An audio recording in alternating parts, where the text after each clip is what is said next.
Well, it's Monday, folks. It's hot as balls. It's time, though, for another exciting, exhilarating motherfucking episode of Gravel Road Therapy with Dogbite Harris. And I'll be your host today. Well, shit. I'm Dogbite Harris. What's up, you fucking fuckers? A little breezy, but it's still like fucking 90 degrees. Typical Eastern Oregon fucking bullshit.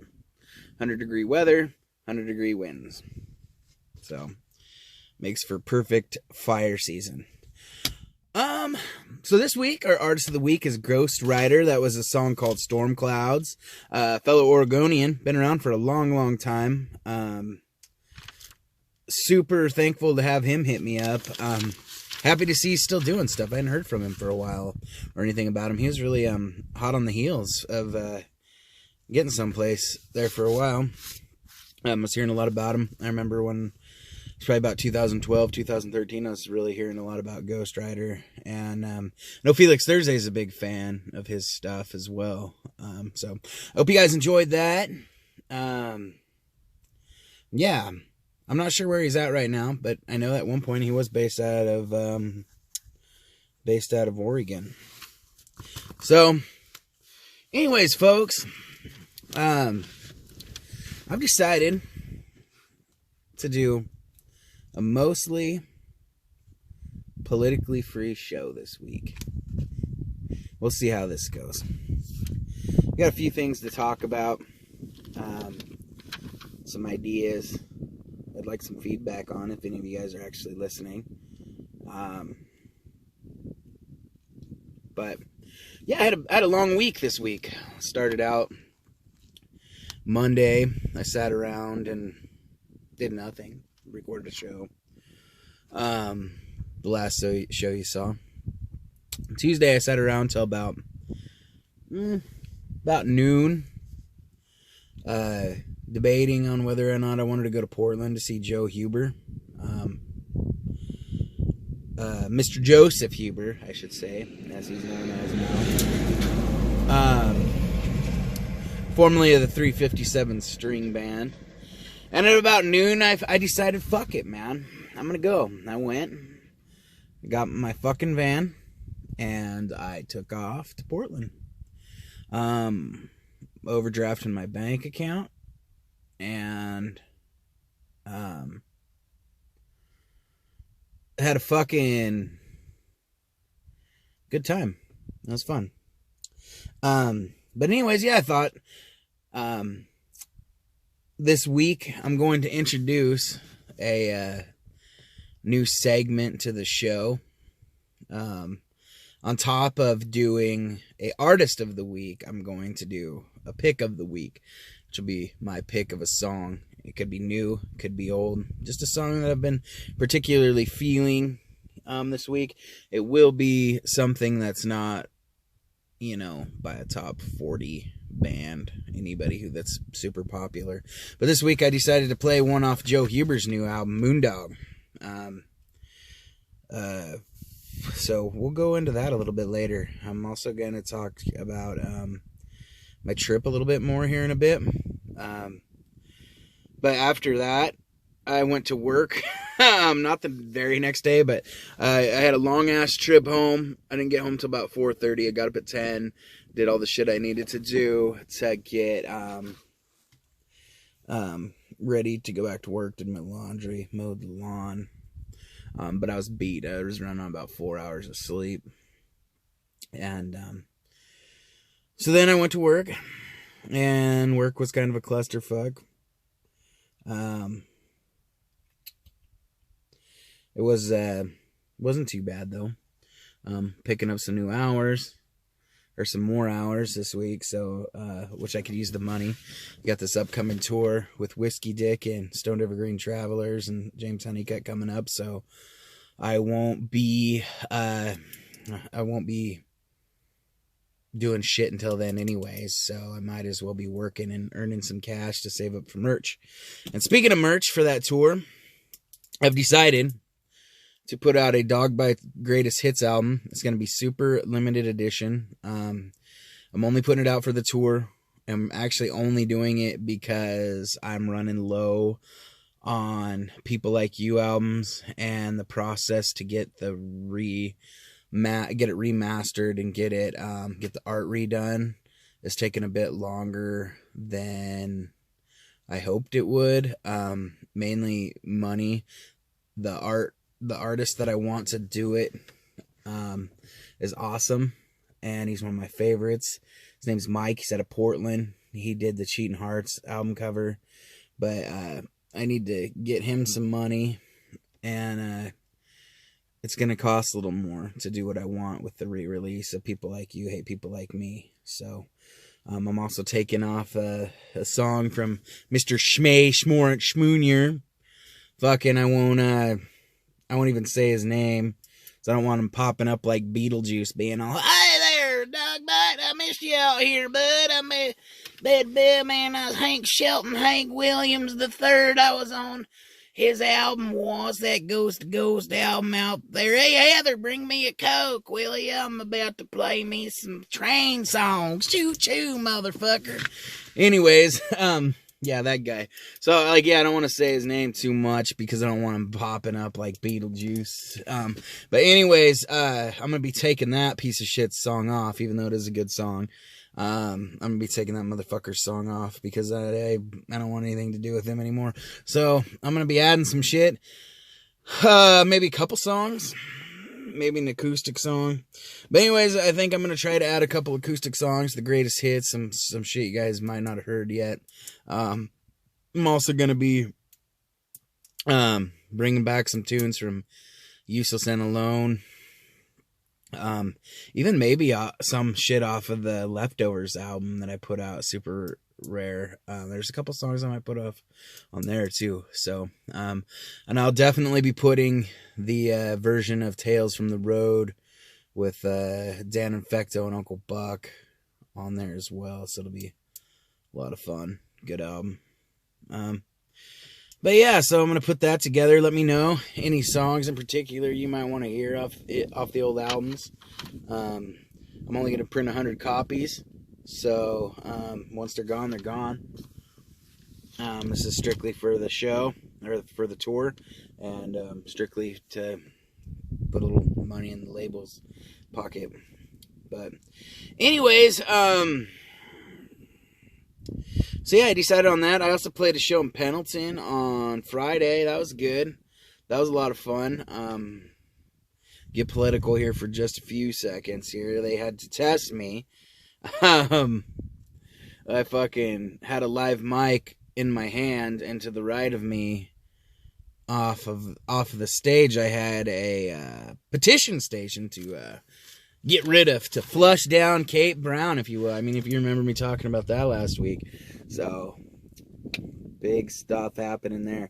So anyways, yeah, I was tested. I really wanted to call him out, but for one, the guy was super old, and then one of the guys looked like he might have had his uncle and aunt as his mom and dad. So I was like, I'll just leave him be, you know.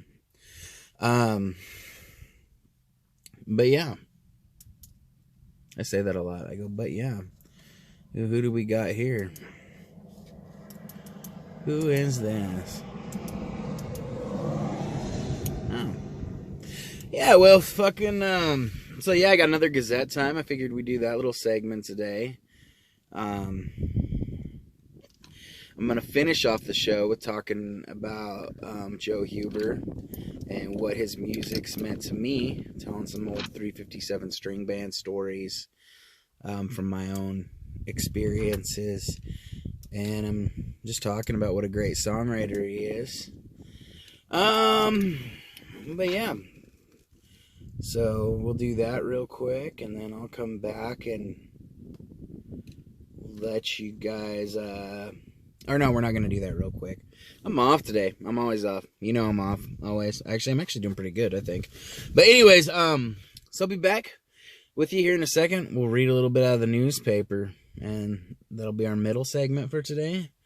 If any of you guys got any ideas for new segments, let me know. So, anyways, I'll be right back. Business is really picking up over there.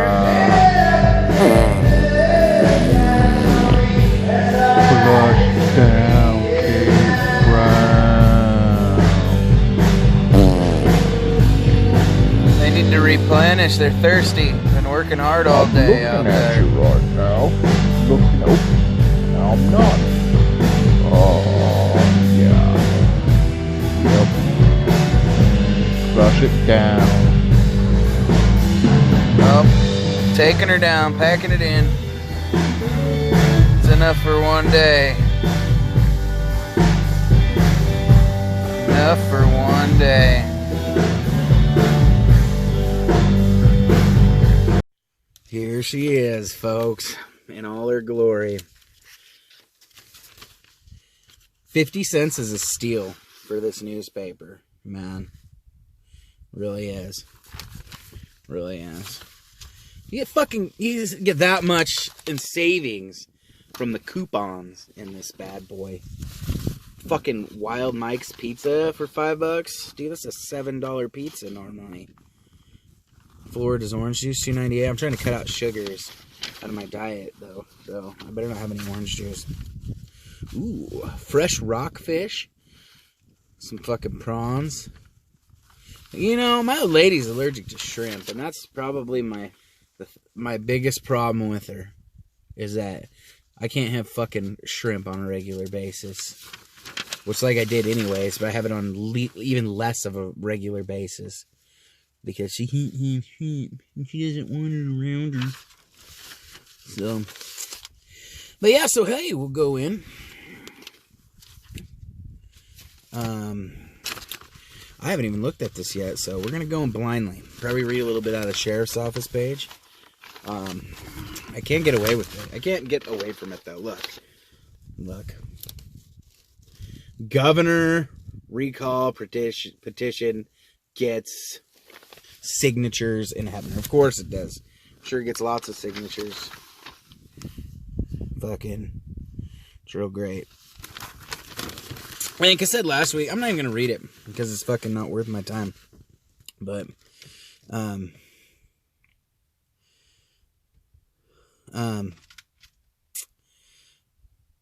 you know, I think I'd respect it more if they cared about other things as well.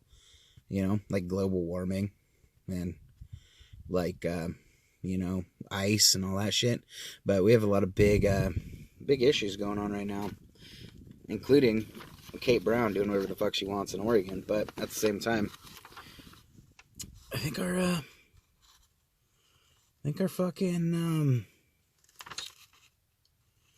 president could use an impeaching as well. So, anyways, mosquito with West Nile virus found in Morrow County.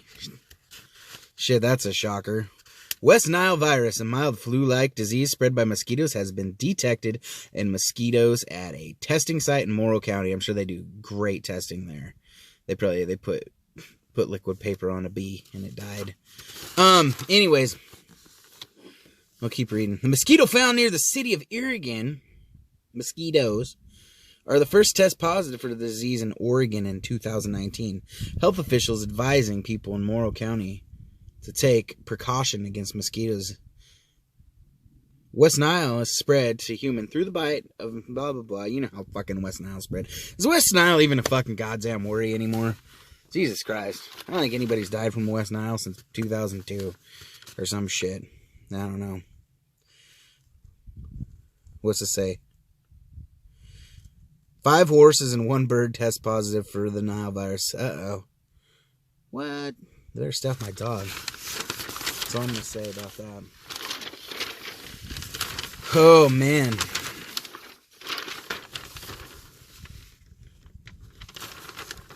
Doherty earns Yard of the Month. Looks real good.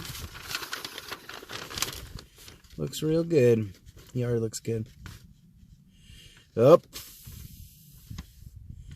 Some kid fucking stole a car, wrecked it, and got found with fucking fentanyl.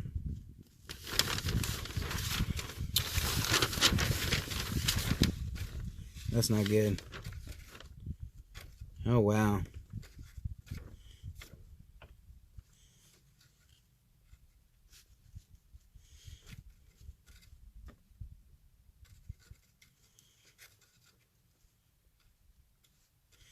Okay. Doug Pfaff also commented on Rick Ferdinand's Post. Well.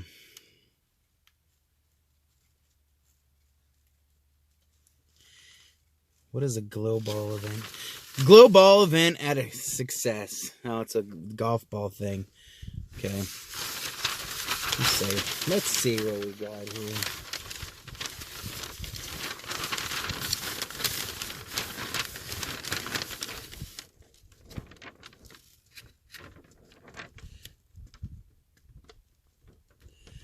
Oh, wow.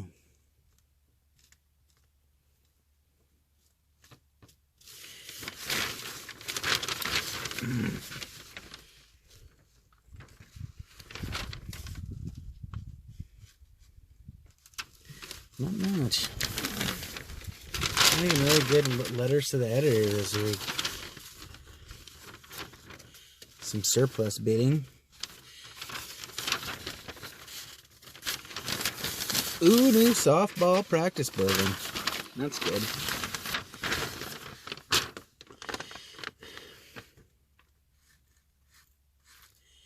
Okay.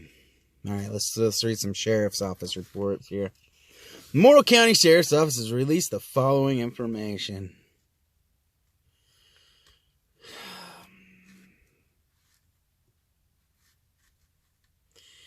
Morrill County Sheriff's Office received a report on Northwest Gale Street, Heppner, that a foster child took off. Caseworker advised them to call 911. Deputy responded, and juvenile was returned to the residence.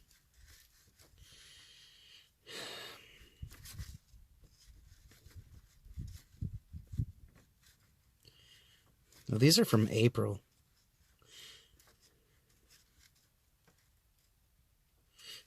Morrill County Sheriff's Office received a report on Northwest Gale Street, Heppner, that RP had a 12-pack of Diet Coke taken from his residence. Damn, I would call the cops too. I'd be pretty pissed. Morrill County Sheriff's Office received a report on E. Rock Street, Heppner, Oregon, that there is a male trying to get into her vehicle. Morrill County Sheriff's Office made contact. Male was not trying to get in the vehicle, was just walking by. Got some more trucks coming too. It is hotter than fucking ballsack in here. My phone's probably gonna overheat soon enough.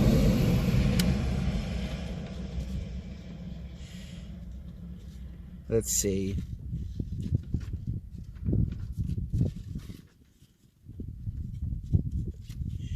Damn.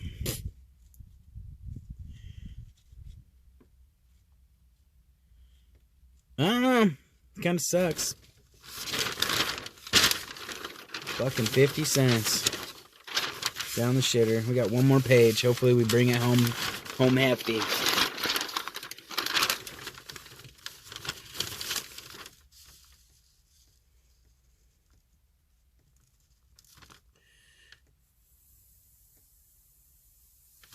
Oh, Mrs. Allen's son bought a fucking... Hold on.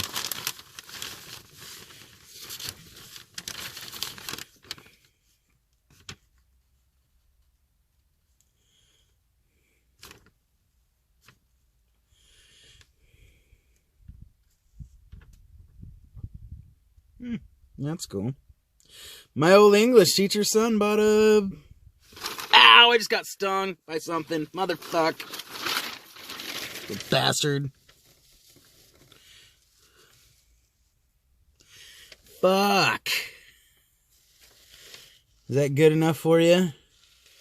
Where's that little fucking shithead at anyways?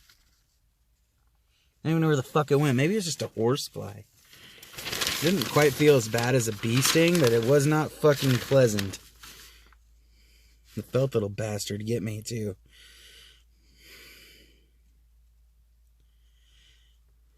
Yeah. I don't know. Not that eventful. Sorry I wasted 10 minutes out of your fucking day today, guys.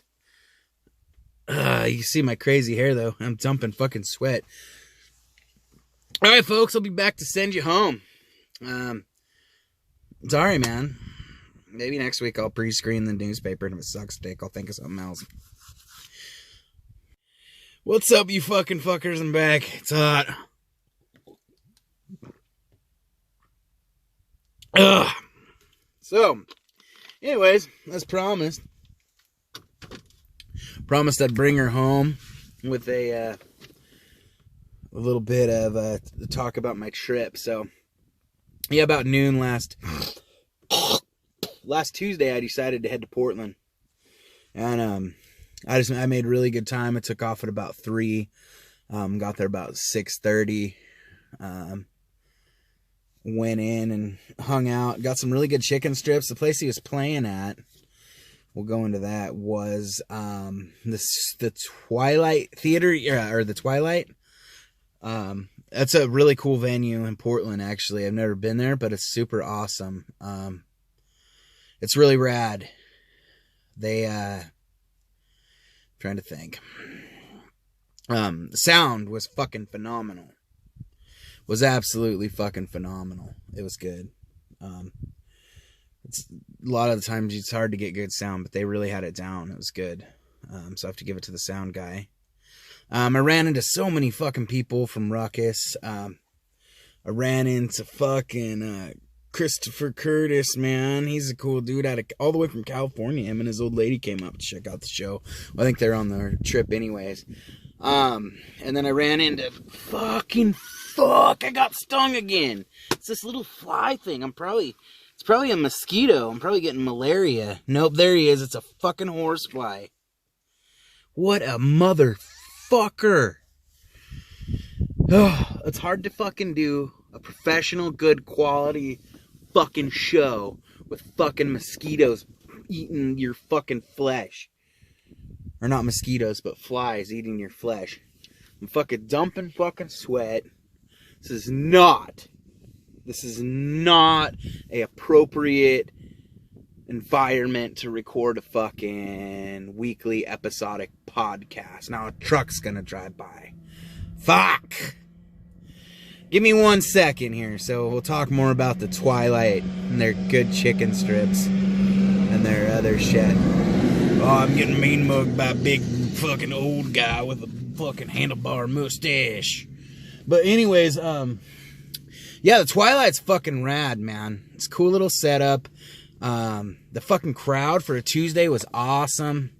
The opening band was pretty good. Another string band. I've kind of been making fun of them online lately, but this one was actually pretty good because they actually like play their instruments and they actually tried to sing and harmonize and they didn't just go blah, blah, blah, blah, blah, blah. There's a soundbite for your next honky toker there, Felix. Blah, blah, blah. Yeah, but anyways, and like Cookie fucking Monster sing and shit, they actually like harmonized and they actually worked hard to sound good.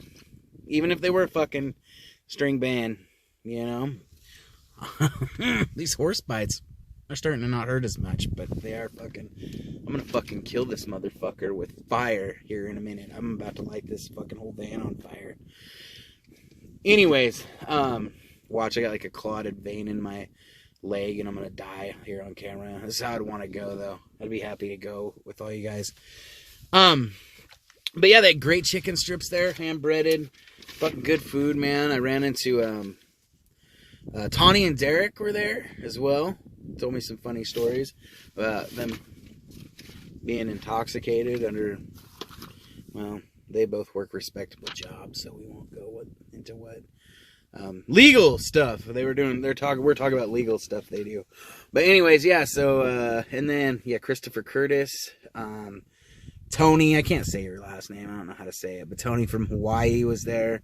This fucking great guy. And then not to mention fucking Billy Cook and Billy's roommate, I guess, whatever she is.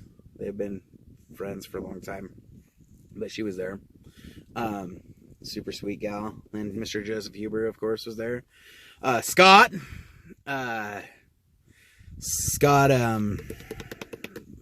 Britton was there as well. I'm trying to think of who else might have been there. Oh, and Tim and Melanie were there. Duh. They left early. Fucking early leavers. That's all right. But But it was a good time. I was slamming the table. It was good. So Joe put on a hell of a set. It's probably about 2 hours long. Played like 4 357 string band songs. The crowd went fucking crazy when he played Down on a Bender. It was fucking awesome, man. He played How the Day's Engraved as well. Played a lot of stuff off of his new album, which I purchased. It's called Moondog, and it's really good. I mean, just like anything that Joe does. But you know, I've watched Joe play music since he was like, fuck, I don't know, 20. I don't know how old Joe is. I think he's around my age, but he might be a little younger. But that kid picked, that guy, not kid now, he's in his 30s, but that guy fucking picked up music fucking fast. He really evolved, man. You know, when the 357 string band first came out, he was playing just a lot of clawhammer banjo, and they were doing a lot of, you know, what they'd call like thrash bluegrass, you know, and or street grass. But you know, they, you know, he wouldn't get too fancy with it, and then he started learning more traditional style of banjo, and his songwriting evolved. A lot of the early 357 stuff was all like songwriter stuff, but it wasn't like, here, let me fucking bleed my fucking heart out to you. You know, they didn't like to play songs like Stillest Hour because it slowed the crowd down. And that's, man, I'm like it. And I once heard Joe say this term about his music. He called his music sad bastard music, which I think is a term that he heard off of the movie High Fidelity. Jack Black, I'm pretty sure, says it in that. If he didn't, they sorry, I'm feeling my phone to see if it's hot. They both have used that term, but it's really, really good. Every 357 string band album got better and better, if you ask me. You know, I heard all the songs that was supposed to be their last album. Left Here to Remember was a Billy Cook song, and that went on to Billy Cook's solo album. And then there was a few songs that Joe did that went on to Joe's solo album. And then there was Derek's album. So, you know, and a lot of those songs, man, I think you had to put them on an album with 357 string band, it probably wouldn't be as good. But literally my favorite albums in order are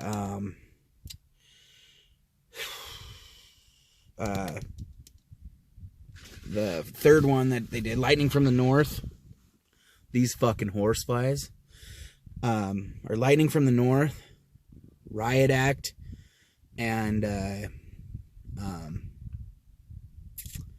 Ghost Town, in that order. Fucking great fucking albums. 357 string band really meant quite a bit to me, you know. With and without Jake, you know, a lot of people would be like, oh, they weren't the same without Jake, and I think they were just as good. I think people just like Jake, and they should, because Jake's solo shit's great too. I think fucking 357 string band was holding Jake Orvis back, in my opinion. So I think he's done way more without him than he ever did with him, and that's my humble opinion. And I think, I mean, I'm sure that over time they're all good now, you know. I think that everybody's mended their fences and stuff like that, and they should, you know. It's been fucking goddamn 10 years or 8 years, some shit, 9 years since they all broke up, you know. So but I love all those albums, man. Stillest Hour was probably one of my favorite songs, though. Down on a Bender, I remember just being fucked up listening to that song over and over and over and over and over again when it first came out. Just fucking living that song, man, you know. And then I got the privilege to meet him when I was on tour with Bob, and I saw him at a few places. I can't remember exactly where we were all the time, but I know we were at the V Club in Huntington, West Virginia once. With Wayne Hancock and Joe Buck. That was a hell of a lineup for a show. They're on tour with Joe Buck. We were on tour with Wayne Hancock, and the Perfect Storm met up, and we fucking had a great show. Fucking Derek Dunn fucking shoved a plate of hot wings in some guy's face that night. And that was a good night. but anyways, man, they were great live too. And then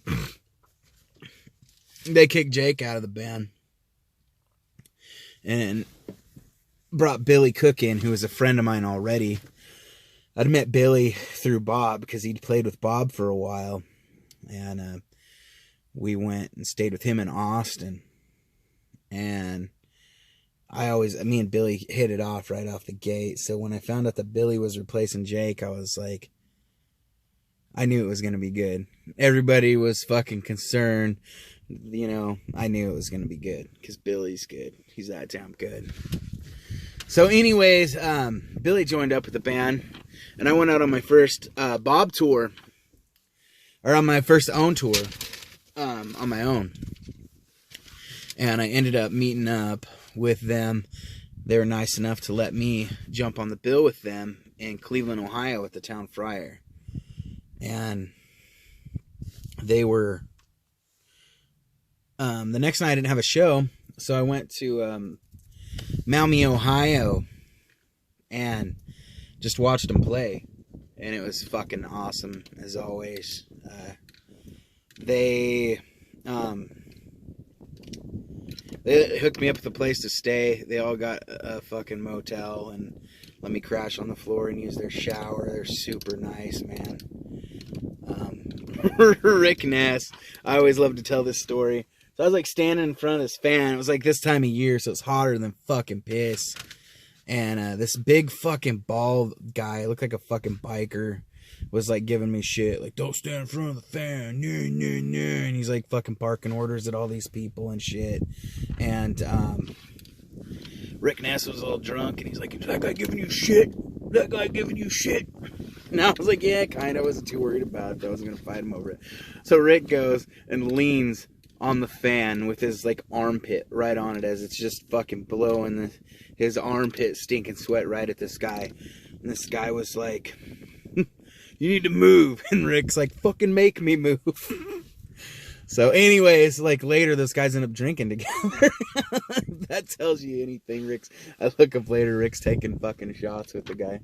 But, you know, most of you guys know that Rick now is on the hit Discovery Channel show Gold, man, and he got his own claim last season. So, congratulations to Rick, man. Out of all those guys, Rick, I think, was probably the nicest. Rick and Joe, and, well, you know, Billy was always one of my good friends, and I always like Jake too. Jake's fucking hilarious. I mean, I really liked all of them. Actually, I didn't really like Derek all that much. I did at first, but he talked some shit about me later and kind of fucking irritated me a bit. I mean, it's all in the past, but at the same time, I'm not gonna lie and tell everybody that I liked Derek, because I really didn't. I think he's a good songwriter. I think he brought a lot to the table in that band. But at the same time, yeah, I'm not gonna lie to you. He's kind of an asshole. But anyways, but the rest of those guys, man, fucking were great. And even at one time, I really got along with Derek. And hell, times went by. We could probably get along again. You know, I'm older. He's like a teacher now or some shit. But yeah, so they were super cool. Let me do that. Let them hang out with me, use their shower and stuff. And, I hadn't seen them again for a while, and then they came up to Richland, Washington. I went up just to see the show, and I ended up, they were backing for Bob Wayne, for a tour, and I ended up, opening up the show because there was no opener, and they wanted the show to start at like 8 or 7 or some shit, back before shows ended before 12. You know, bars actually wanted people to play until 2 in the morning so that they could get as much business as possible. But anyway, so at that show, Rick stood up on his bass, and he realized that the ceiling was like this far from his head, so he poked his ceiling up through his head up through the ceiling, because it had those tiles on the top of it. And he played with his head in the ceiling. He probably got a fucking asbestos poisoning or some shit. But That was fucking great. This is a good night too, man. Seeing them back up Bob was awesome. I'm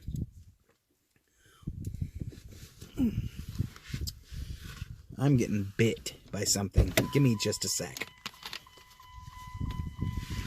I'm gonna find out what the fuck this is once and for all.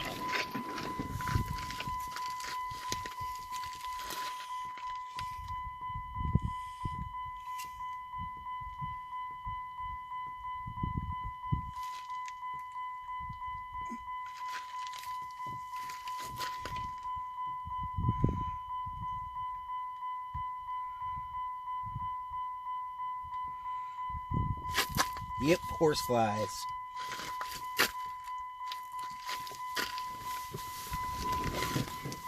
Try to lock these putos out of here. Hold on, give me just a sec. Fuck, it's been a while since I've had horsefly fucking bites, man. Hopefully this keeps those little fuckers out of here, man. Sorry, you gotta change. Gotta roll the windows up. Fuck. I got eaten to fucking shit by horseflies. But anyway, so we left off with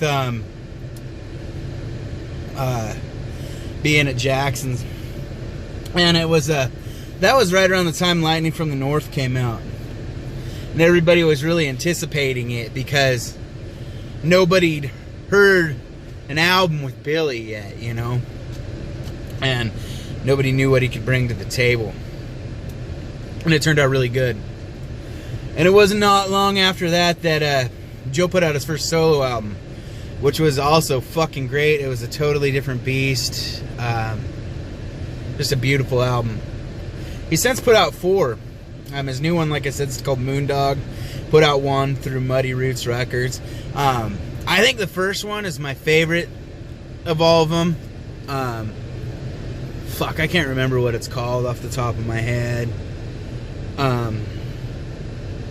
But it's awesome. He no longer carries it in stock. You can only get it online. But then the second one I think is Tongues of Fire, which is a good one too. But this new one's great, man. We just played a new track off of that, and I can't remember the name of the one I picked, to be honest with you, but it's long and it's sad because that's how I like them. That's how I like my Joe Huber. I like him sad as fuck, man. So I picked the saddest one he had on the album, in my opinion, and we're gonna play it.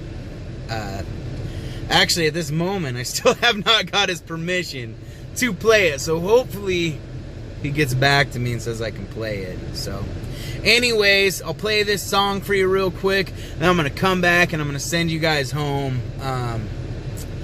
with a little bit of news and shit. So I'll be right back, homes.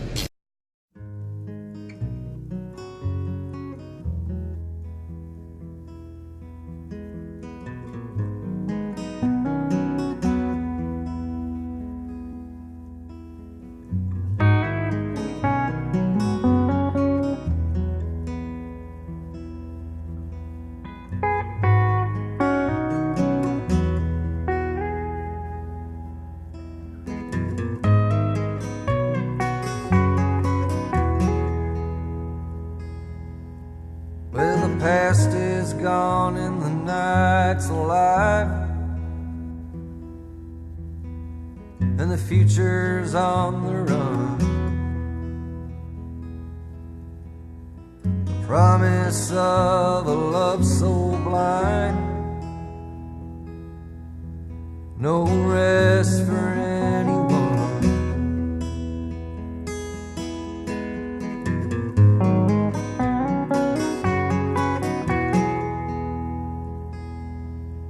Well, we said we'd meet by summer's end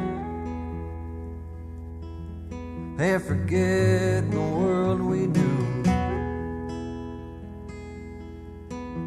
where the woodcock dancing, moonlit flight, and the river splits in two. So there I wait for you,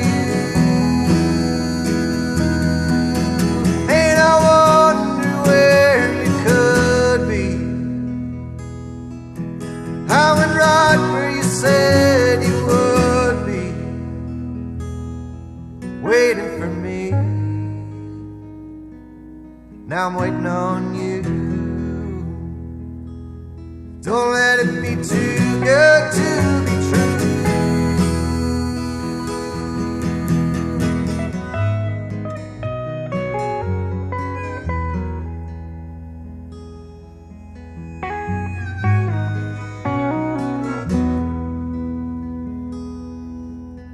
Two mirrored souls in fever dance upon the thinnest strand. Spark the edges of the universe, shook the limits of the land. Ah, but so now goes the twilight's blue, so too now comes the rain. Still now with no sign of you, so too now comes the pain.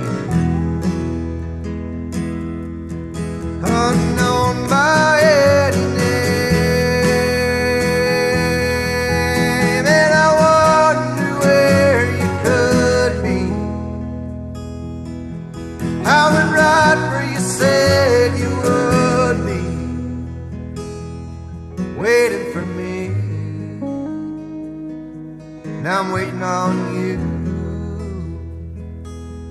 Don't let it be too good to be true.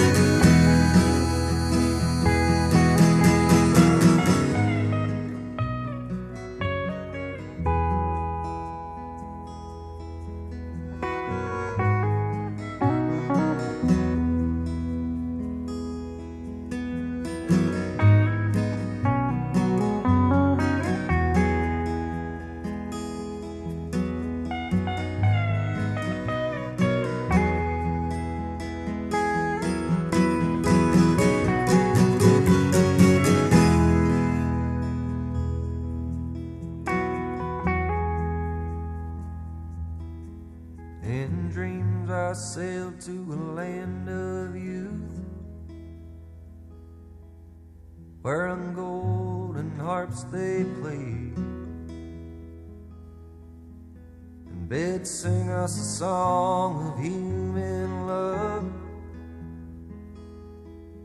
I plucked one string and they pulled it away, and said you best be on your way.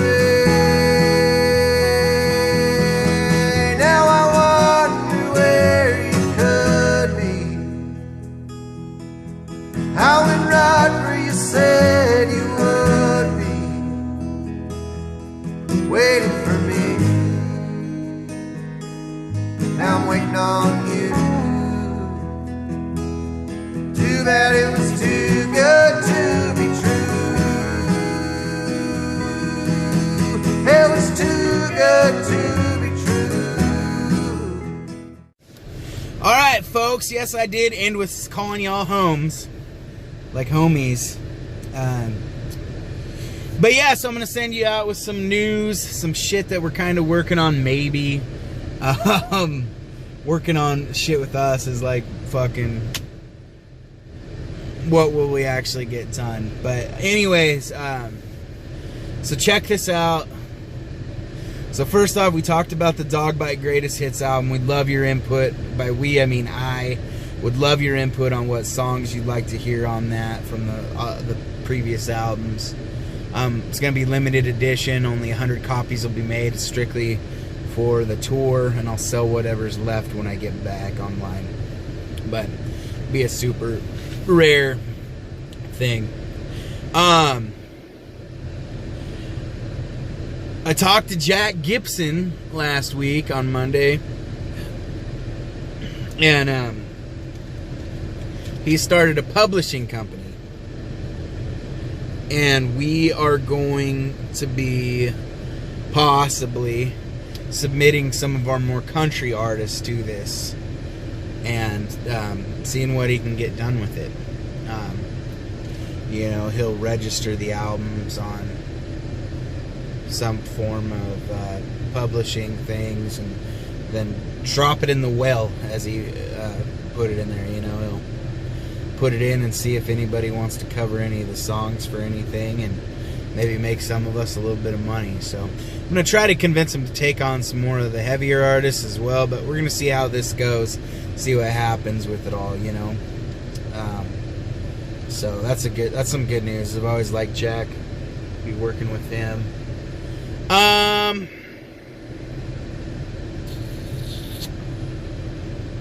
Me and fucking Fancy Pants Felix, we're talking. We've had all these ideas to revamp Honky Toker and do these vlogs and all this other shit. And another idea that we've had is to start doing like a website where people can go to read concert reviews, album reviews. I feel like there's only one of those motherfuckers around, and he only covers a certain niche of stuff, and we don't really like him all that much anyways. So I want to put something out where we can all get a broader view of things, as far as music goes, and underground music, and review some albums, do some interviews, have some fun, maybe give another breath of life into this music scene. So that's something that we want to make work. If any of you guys out there think you can contribute something to it, please let us know. I'm in the process of trying to learn how to run a website and all that fun shit, and who knows if I'll be able to do it even, but you know, we're going to want some writers and some interviewers, and I'd like to tie some video stuff in it somehow as well. Really like to up the quality of our videos and shit like that, and do some fun stuff. But yeah, man, other than that, just be sure to hit up GHOSTWRITER's stuff. He was our artist of the week this week. Joe Huber as well he was my pick of the week. This song was, forgive me, I'm already off not off to a good start. I forgot the name of the song I picked. But other than that, man, we've still got that sale going on. I'm not going to pull it down until everything's sold. We got CDs and shit for sale over at the Ruckus and the Records page. Running low on a lot of shit, man. Be ordering some merch soon, though. At least some Dogbite merch. Probably some Ruckus merch. So yeah, go pick something nice up over there. It helps us out. You can check those links out in the description here as well. So, also, while you're over here watching, please hit like on this video and subscribe to my YouTube channel. And just remember, folks, I'm not just never. I'm fucking filled with horse bites, venom. I almost said semen. Horse bite semen. They're gonna have to fucking change my name to Horsefly Bite. But anyways, also, hey, if you guys want me to try any products, you guys need to use me as a Dear Abby. Send in a letter for some completely and totally anonymous advice. Do that as well. Also, shout out to Dirtbag, who's got me endorsed. It's pretty rad. Also got the Travelers endorsed as well. Be getting some shirts made through them here pretty soon. But, I mean, remember, folks, though, I'm not actually a therapist. I just play one on YouTube. Thank you guys so much for listening. I hope you enjoyed the show. I'll see you fucking fuckers next week. Have a great week. Gravel Road Therapy was recorded in front of a live studio audience of horseflies. The views and opinions expressed on Gravel Road Therapy are those of Dogbite Harris, and if you don't like them, you can go fuck yourself. Be sure to catch many great shows on the West Coast this September featuring artist Whiskey Dick, Ruckus and the Records artist James Honeycutt, Stoned Evergreen Travelers, and Dogbite Harris, minus their drummer Frey. This is a strictly West Coast tour, because the West Coast is the best coast. Fuck every other coast. Big shout out to our sponsors, Dirtbag, our only sponsors. Thanks, Dirtbag. While you're over here on YouTube, please subscribe to Dogbite Harris's YouTube channel. Be sure to go take advantage of many of the great sales over at ruckusintherecords.com. Thank you.